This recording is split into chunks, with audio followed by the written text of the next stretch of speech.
What's going on, everyone? And in today's video we have something super special for you guys. We're going to be figuring out which of these pro controllers that I have on the table in front of us, which is probably more controllers than what I could fit in the thumbnail, but we're going to be going over all these controllers to figure out which of these things is the absolute best in terms of the bang for the buck, as well as your performance and the features that they offer. It's raining like crazy outside, so I apologize if you guys hear some of that. I'll try to edit it out, but yeah, gonna draw a lot of direct comparisons in this video so you guys really know which ones have the best features and are the most comfortable to use for long term. You guys may notice that the Xbox Elite Series 1 and 2 are missing from this list, and honestly speaking, that is on purpose because I'm just tired of like seeing all the Amazon reviews and getting people's comments just saying that they bought the controller, had it for a few months or 6 months or whatever, and their RB button broke or just something really stupid like that, or they got thumbstick drift within a month. For me, it just seems like there's too many quality control issues with the Elite Series 2 that I see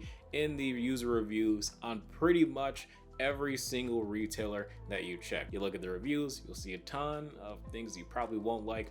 That just doesn't really put a good taste in my mouth as a reviewer, even though I did try the Elite Series 2 a while ago. And if you want to see that full review, I will have a link in the description below. And even though I was a fan of the changes that they made in terms of making the back buttons a little bit more tactile and a lot less easy to actuate accidentally, I just wasn't really a fan of what seems to be consistent issues with long-term durability. Now, moving on to Hex Gaming, we have 3 different controllers here. This one is actually the Blade controller that is made for the previous generation of Xbox, but it is still available, and this controller is $140. And here we have the XSX Advanced controllers that are basically the updated controller model. So you're going to be using the brand new controller that comes with the Xbox Series X and Series S, and these controllers are going to come with some additional features that may or may not be available on the Blade, but for a higher price tag. I believe these controllers start off at about $170, so then you can then go ahead and customize these controllers. So the prices can definitely get way over $200 if you really want to go ahead and spend that. Like, you can just about spend an Xbox Series S amount of money on a controller. But first, let's talk about the Blade real quick. So all 3 of these controllers actually do feature interchangeable thumbsticks. You can just pop the thumbstick off and then place it right back on, and they do give you extras inside of the box. Now, one thing that I did notice when I unboxed the Blade, I did actually get a carrying case with the Blade, but with the newer controllers, they just shipped it to me in a box without the carrying case, so that is one thing to mention. Maybe that's something that's going to change with all the future Hex Gaming controller releases, I'm not sure, but just wanted to mention that because I do remember getting a carrying case with this one and not getting carrying cases with the 2 newer versions. Now, on the back of the Blade, this one I do have pretty well optioned out, so I do have the additional grips. This one does feature like all the custom aesthetics, but functionally, even if you get a regular Blade for the $140, the only thing that you really will have to add to make it much different is just the grip for a minor amount of cost. But when you make the aesthetic changes, that's where most of your cost is really going to come from. So if you just want to keep it plain and simple, it will be a bit cheaper for you. Now, on the Blade, I actually do like this controller quite a bit, and I definitely decided to keep it in this comparison because you have 2 well-placed and ergonomic back buttons that are really easy to hit while you're using your controller. So you can use these for FPS games, fighting games if you really want to. Driving games I found are really good if you want to do like manual shifting. It just makes a little bit more sense to do that.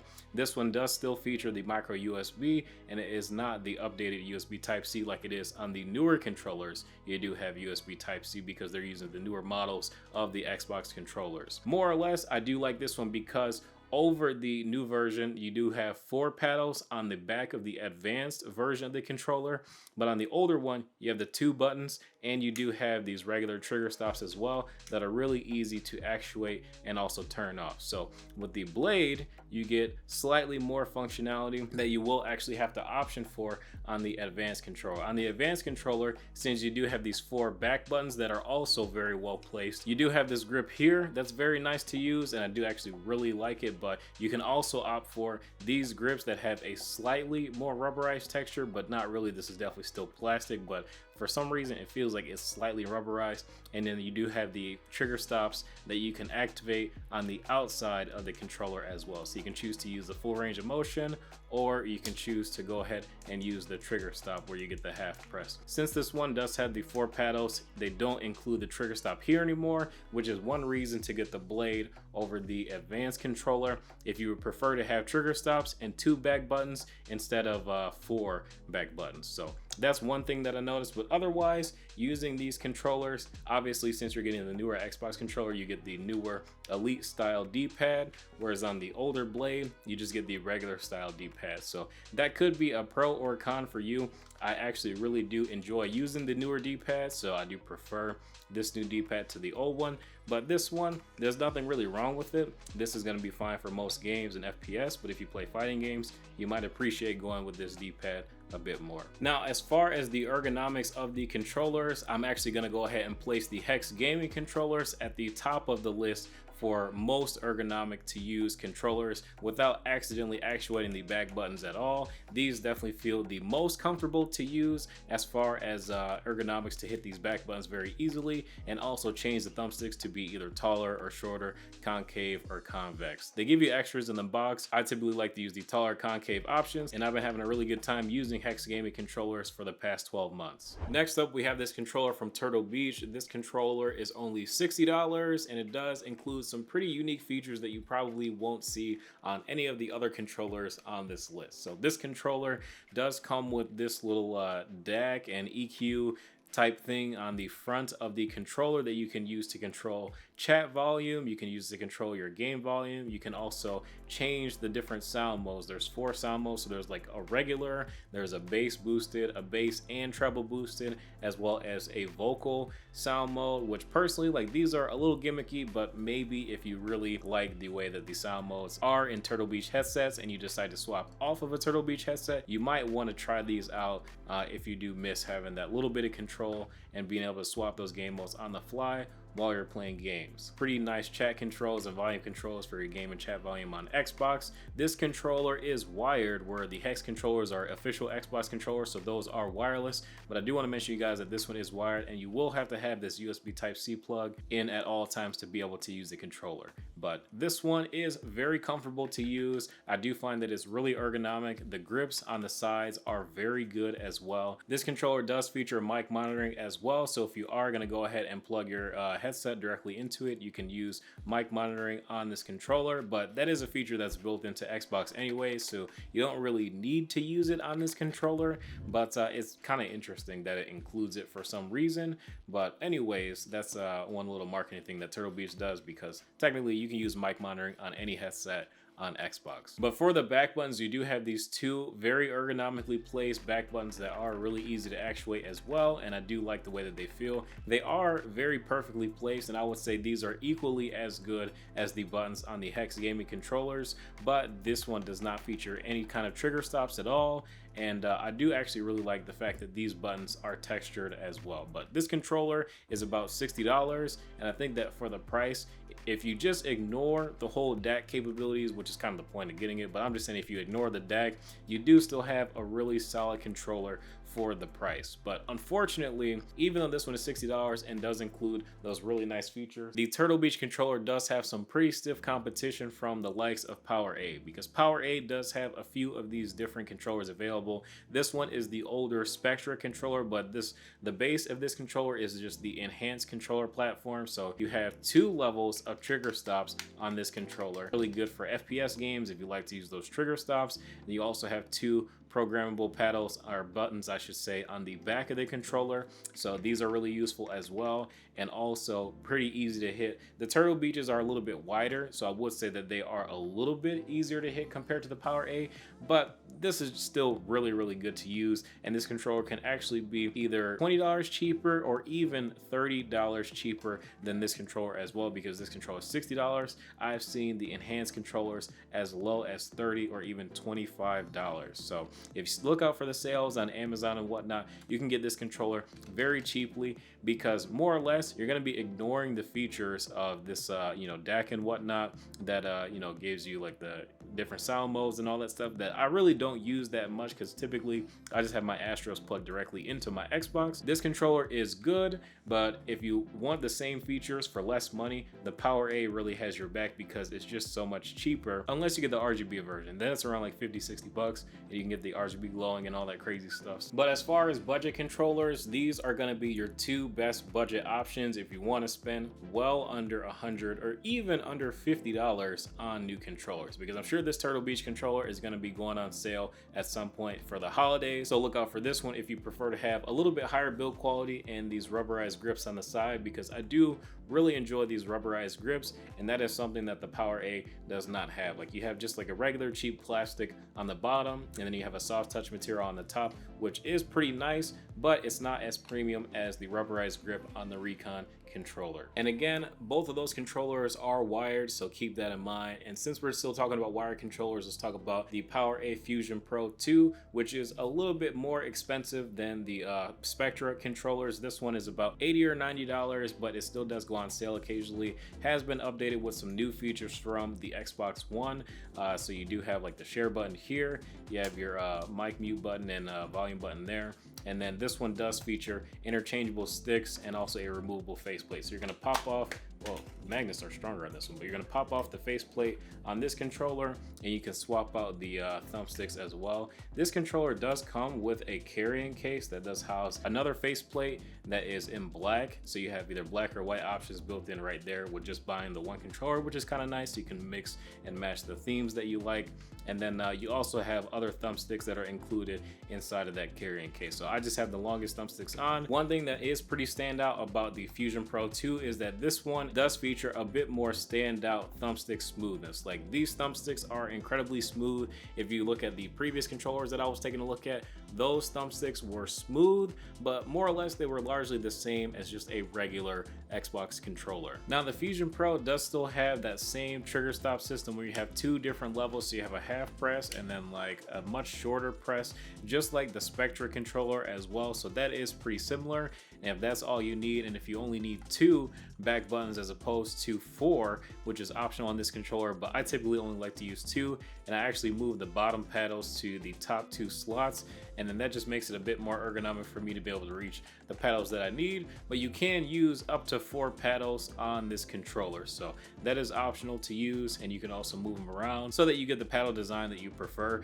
But one thing that I have heard, and since I also main PC and I haven't put nearly as many miles on these controllers as probably some of you guys that strictly play on console, where I play on PC, PS5, Nintendo Switch, and Xbox, like probably evenly, because nowadays I don't really have a ton of time to game compared to how much I used to when I was a kid. What I've heard is that these plastic pieces here actually start to degrade over time, and then these paddles actually start to fall out. So that is one thing that I would like PowerA to actually change, is that instead of using a plastic housing for this removable bottom piece, if they could actually switch this to be metal so that it was a lot more durable, and maybe slightly increase the price if that's going to be the case. But honestly, since it's been happening since the first generation of the Fusion Pro controller, which is probably going to be significantly cheaper than the second generation if it's still being sold by like $20 or $30, I would recommend that controller as well. But I would like PowerA to fix this in the Fusion Pro 3 version of this controller whenever that decides to come out. So probably another year or 2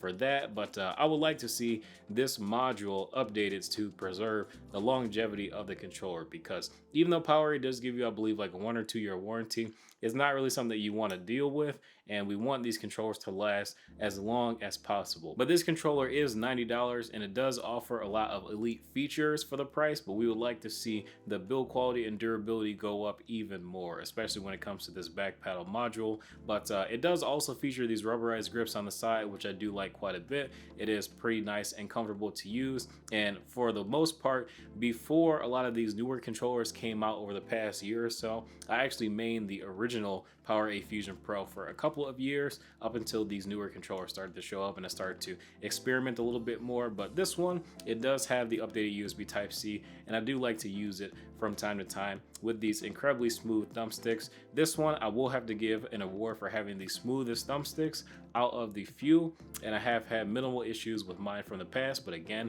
I'm not putting as many miles on these controllers as some of you console mains probably are. Next up, we have a couple of controllers from Razer. This one is the older Wolverine Tournament Edition, and I bring this one out for a very specific reason that we'll talk about in just a little bit here. But this controller was definitely from when I was maining controllers, so yeah, it's been a while, but I still love this controller to death because it still does a lot of things very well that a few other controllers on this list, including the brand new Wolverine V2 Chroma.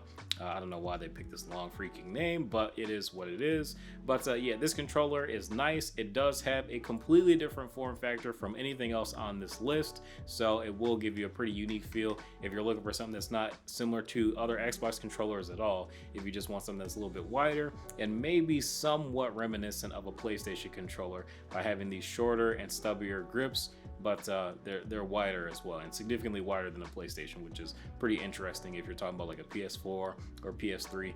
This is these are wide and short, very interesting design, but whatever, Razer. Anyways, I like this controller because it has these M1 and 2 buttons up here, which at first I never really thought that I was going to use that much and that often, but I do actually like to be able to use these buttons very easily. I usually map these 2 buttons to X and Y because usually X and Y you don't need for things that are like an immediate threat or something. Like you usually have a little bit more time to use these functions when you need them, but these back 2 paddles, we'll talk about these in a second, but let's talk about the other features. So this controller does feature a little bit of a different D-pad. All of the buttons and D-pad are mechanical, so that's pretty interesting because these things are kind of loud, but they do feel kind of like mice switches. Like it's kind of interesting. It's almost like a mechanical keyboard slash mouse controller just from how clicky it is. But the buttons, I would say, are very high quality. These thumbsticks you can swap as well, and they do give you a carrying case as well as extra thumbsticks with this controller as well, so that's pretty nice. And then the RB and RT buttons are really nice. You do have one level of trigger stops, and the trigger stops are vastly improved on this controller compared to the old version of the Wolverine controllers. These trigger stops don't slip at all. But getting over to the back of the controller, they have these M3 and M4 buttons that I have found have been a little bit easier to actuate than the M5 and M6 buttons. So these buttons are just way too far out from the controller. Like if you just look, like these things are hanging way out really far from the controller, so when you try to grab them here, they're just not very ergonomic to grab at all, and it's not really my preference to buy really anything of massive importance to these 2 buttons down here. Like they're almost useless, and I really prefer the design on the previous Razer controller for primary buttons there. But the M3 and M4, like these, I can hit them, but I would prefer them to be closer to the inside of the controller and not necessarily but I would prefer them to be closer to the outside of the controller, not necessarily really far away on the inside of the controller. Playing mode, like I can hit them pretty easily, but not nearly as easy as the older version of the Wolverine. This is the Wolverine Tournament Edition. I absolutely love the button placement on the bottom. Like these are the absolute perfect placements for back buttons for a controller. Very easy to actuate without any accidental trigger presses, or not trigger press, but any accidental presses for these back button features. The trigger stops on this controller were not that great. Like occasionally you can make the trigger stops slip. It's kind of hard to do, but like in gameplay, occasionally I would definitely feel this trigger stop slip and actually deactivate. So that was one thing that I didn't like about the Tournament Edition back in the day, and I wish they just would have took this controller and improved on it and made it better, but they didn't. Unfortunately, they made this, and this, don't get me wrong, it's a decent controller, but I would call this like a 6.5 out of 10 controller, where I would call this like an 8, maybe 8.5 out of 10 controller, because with this controller I would have loved to see better build quality and just an updated design with more modern features, and then swappable thumbsticks for the Tournament Edition, because that was one thing that I hate about this one. I had to add control freaks that didn't exactly fit perfectly, but the controller just worked well for me once I had it the way I wanted it. But I still would have preferred a newer, updated version to this controller, because it's good, but it could have always been better. And this controller is it's better in some ways and worse than others, so it's really just, it's a newer version, but it's more of a sidestep than it is an upgrade. But lastly, the thumbsticks on this one, they are pretty smooth. It kind of feels like you're almost rubbing metal on metal, but I don't know, like I don't think this is actual metal at the bottom here, like it's not really cold to the touch, but these are relatively smooth, not as smooth as the PowerA, but slightly smoother than your stock Xbox One controller, so I will say that this was a little bit of an upgrade, but not really much. The PowerA really set the standard there for those really smooth thumbsticks in that Fusion Pro 2. But talking about some upgrades made to controllers over the past few years. So this is the Scuf Instinct Pro. They do have two different versions of the Scuf Instinct. So the regular Instinct is $170, and then the Instinct Pro starts at $210. So this is the most expensive controller in terms of starting prices on this list, because even the controllers from Hex Gaming, they can get up to $200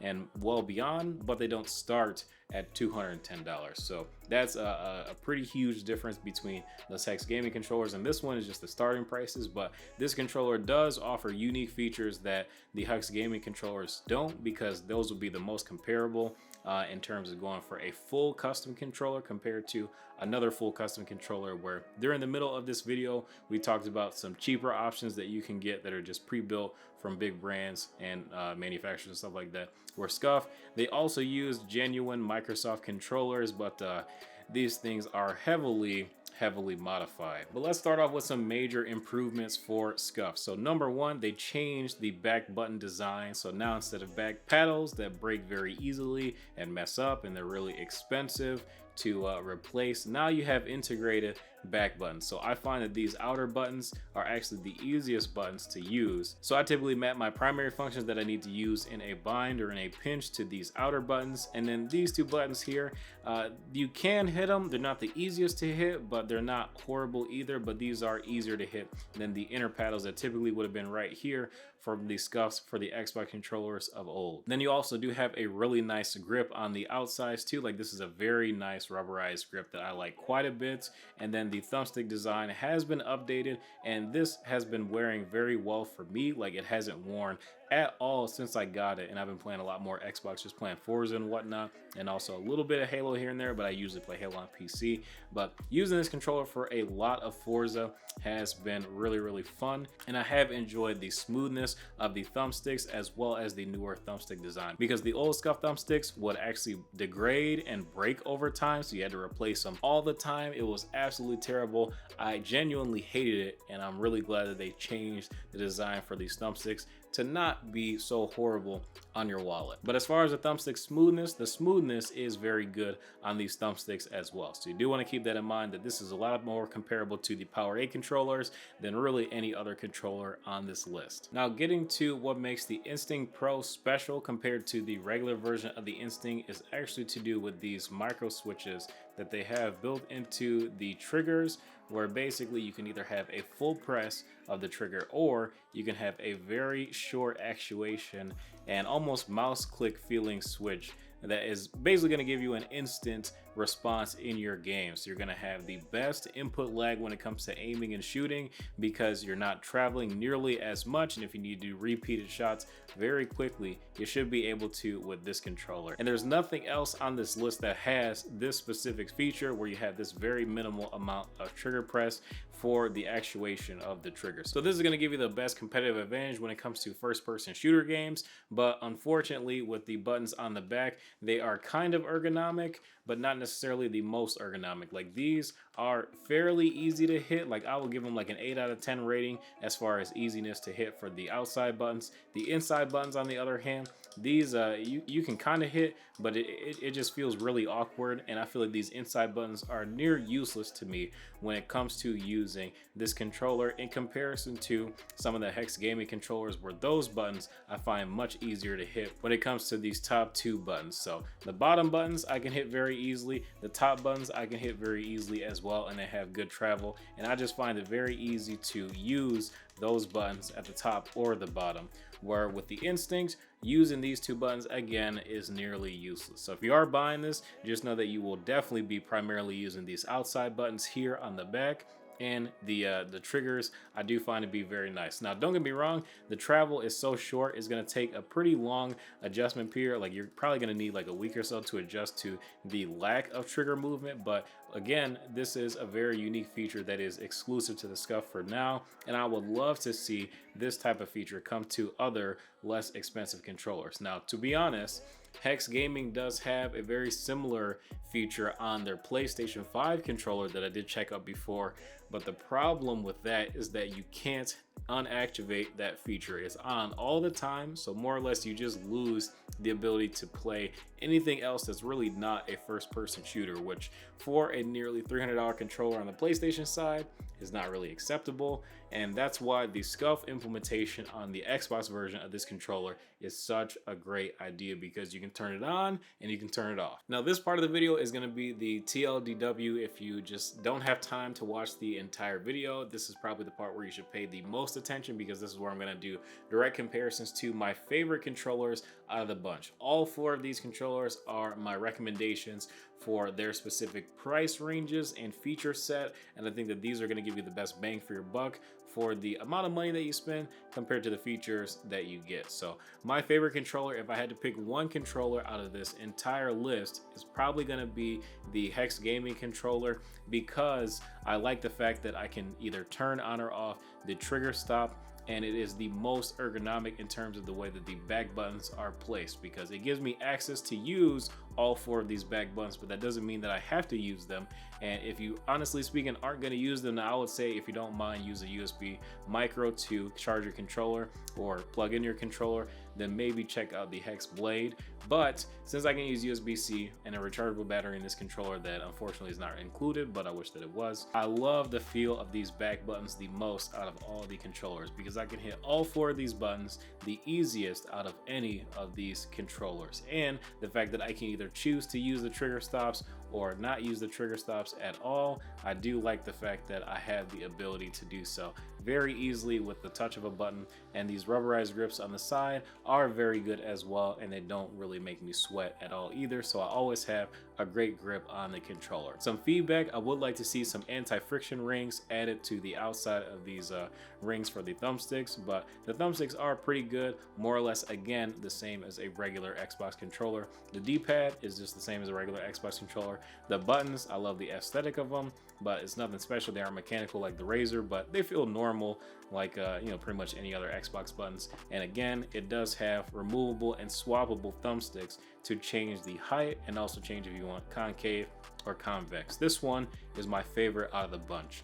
Next, I'm gonna have to go to the Scuf controller, because I love the fact that this one does have those anti-friction rings, even though it is a bit more expensive, but it also does have features on this controller that aren't on any other controller on the market, that you can basically use like a hot swap functionality where you can turn this feature on or off with these super short trigger presses. The build quality of the Scuf controller has also been massively improved compared to previous Scuf controllers as well, because if I was to do this list a year ago, I would not have a Scuf controller on this list, because they just all felt cheap, and to be quite frank with you guys, they used to suck. Like, they had great features, but the build quality of them was nowhere near any of these controllers. Even though these controllers are much cheaper, for the price they have great build quality, but for the price that Scuf controllers were and still are, they did not used to be worth it. But this does feel like a totally different product that is honestly different than what Scuf has produced in the past. So that's why this one does make it on the top of this list as well, because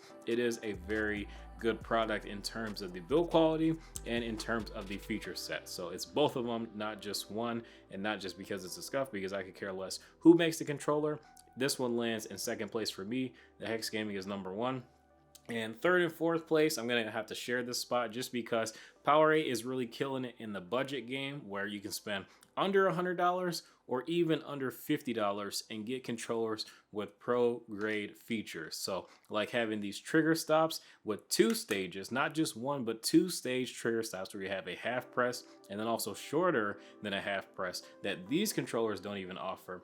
You can have multi-stage trigger stops on this very cheap controller that again can be had for as low as probably $30 or $25, which is nuts. 2 buttons on the back of a controller is definitely necessity, but not necessarily something that I need more than 2 buttons on the back of a controller, but it is a nice to have. But I do appreciate that there is at least 2 buttons on the back of this controller. So I do really enjoy the cheap budget version of the PowerA controller, and this one again is only like $30 or $25. You can add control freaks onto this because these are more or less very similar to the regular Xbox One thumbsticks, so you can add Xbox One specific thumbsticks from Control Freak on this to increase the size, and then under 50 bucks you got a really nice controller. But if you're willing to spend a little bit more, you can get the upgraded version that does give you those swappable thumbsticks, even smoother thumbsticks as well, because this one has the best thumbsticks out of the bunch. And I do like the fact that this one has this removable pack, so if you don't want buttons on the back of your controller at all, you can just go ahead and remove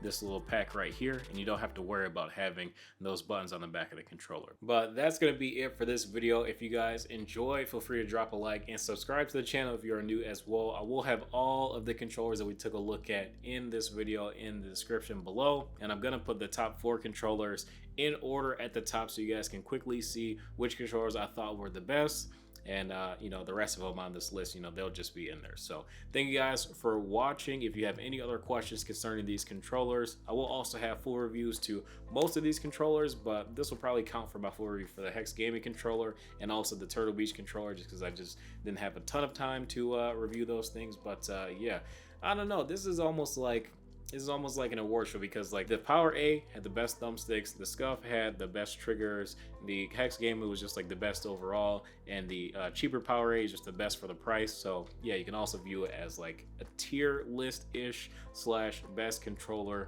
for Xbox, I guess, video this year. Yeah, maybe we'll do it again next year if a lot of new interesting controllers come out next year. So I'll keep that in mind. But thank you guys for watching. I will see you in the next video.